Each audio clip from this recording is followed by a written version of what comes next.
The House of Assembly was draped in black again in tribute to a former parliamentarian who has passed on. The late Bruce Brennan lay in state today in the foyer of the House of Assembly. Our caller Palmer was there. It was quiet inside and out the House of Assembly at 9 o'clock Wednesday morning to show respect for another former parliamentarian whose body lies in state, the second in about 2 weeks. The late Bruce Charles Brennan entered frontline politics in 1972 when he was elected as the Member of Parliament for the St. Agnes constituency, serving 2 consecutive terms. Following the family's viewing Wednesday was Governor General His Excellency Sir Arthur Folkes. Shortly thereafter was Prime Minister the Right Honourable Perry Christie, who described the late Brennan as a nation builder, a trailblazer and a community activist dedicated to his cause. You know, you hear about 1967 and majority rule, and you can't put all of the faces behind it.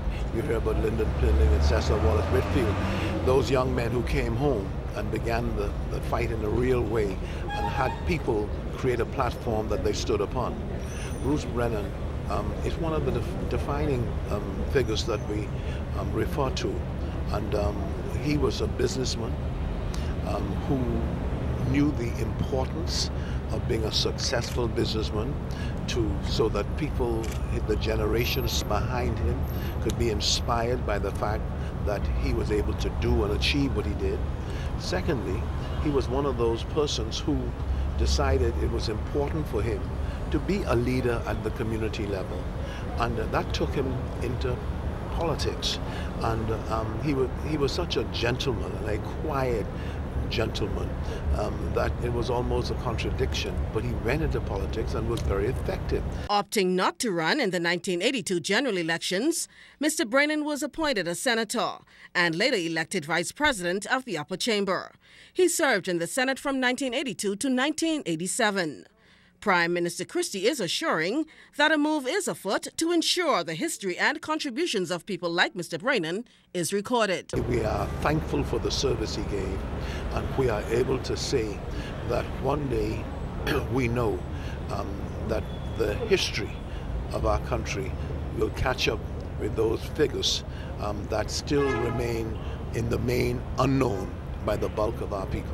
Mr. Brennan is the 4th Member of Parliament to have died this year, in fact, within the last 4 months. Once again, a state-recognized funeral is set for tomorrow at 11 a.m. at St. Mary the Virgin Church. Carla Palmer, ZNS News. Any number of things can drive a person into depression, but health officials here in the Bahamas want people who suffer from mental disorders to know that there is hope. This as World Mental Health Day is observed. Our Charisma Robinson takes a look at the local focus. By 2020, the World Health Organization predicts that depression would be the 2nd leading cause of disability worldwide. That means more people will be affected by this mental disorder than any other disease globally. A prediction officials say seriously sheds light on an often misunderstood and ignored disorder. Managing Director of the Public Hospitals Authority, Herbert Brown, said, while the Bahamas has come a long way in recognizing and treating this illness, we are still tolerating the stigma surrounding mental illness and depression. We need to do a better job at educating our communities so that we can break the vicious chain of prejudice and ignorance that links the public, media, and the patient. Brown says there must be better education in our communities to address this problem, and Senator and PHA Chairman Frank Smith agrees. He's concerned, though, about the number of suicide cases in this country. We have seen more media attention given to the number of suicide cases. We have also seen those cases step out of the traditional norm or classification of who is more likely to commit suicide due to depression.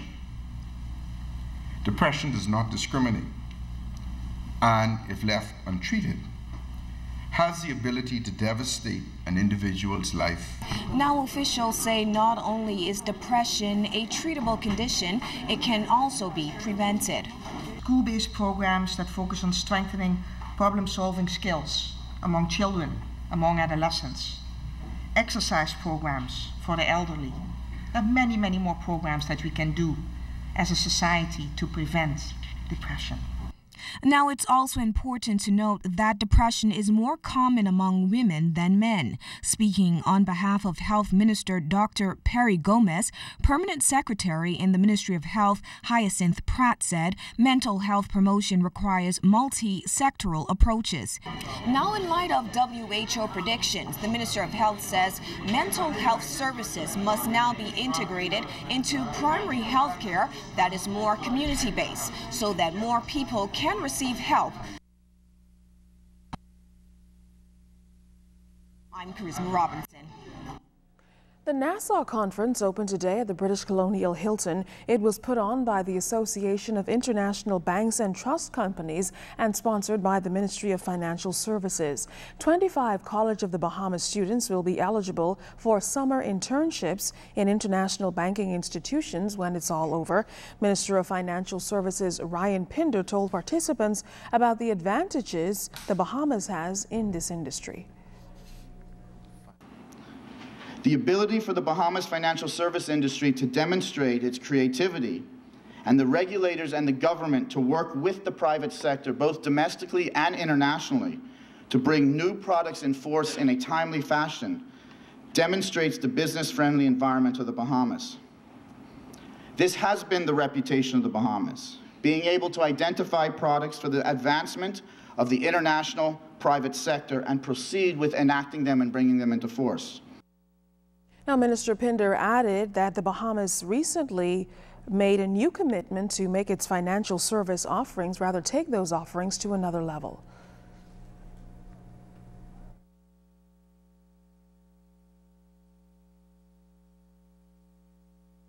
To create a new product that is attractive in that sphere and in that realm, our Smart Fund 7, signed into law, brought into force within months of our government taking office. Something we're very proud of and something we believe will reposition the Bahamas for enhanced and more widespread exposure from a product point of view. That is the commitment of the government of the Bahamas, to not only survive in this ever-changing marketplace, but to thrive and to be the dominant position worldwide.